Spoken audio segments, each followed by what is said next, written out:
Hi, Mark at Urban Automotive, Oakville, Ontario, Canada. Thanks for watching. We're just going to give you a quick rundown on this system that we use. It's a GDI system. As you see, this is GDI stands for gasoline direct injection.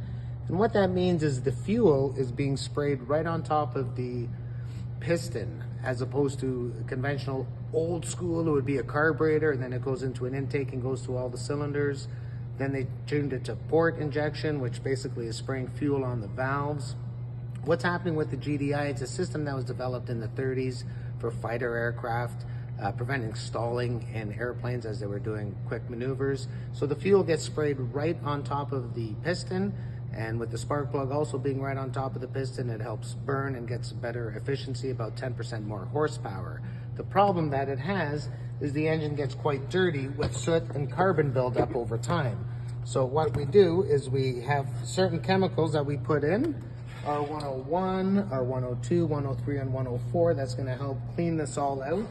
The 101 we're going to put into the air snorkel just past the air filter, and that's going to clean everything in this intake, which is this piece right here. After we're done that, we go to the liquid walnut shell blaster. Look at how beautiful that can is, a nice red can. And this takes care of everything else that's going to be right on top of the valves. This is the super cleaner. As you can see, it's almost twice the size of that can. After that, we have a solution here that goes into your gas tank. We need your gas tank to be more than half full, and this will mix in with your fuel and help clean the injectors.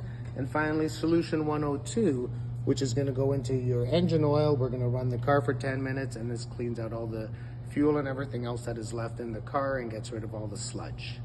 Urban Automotive, safety first.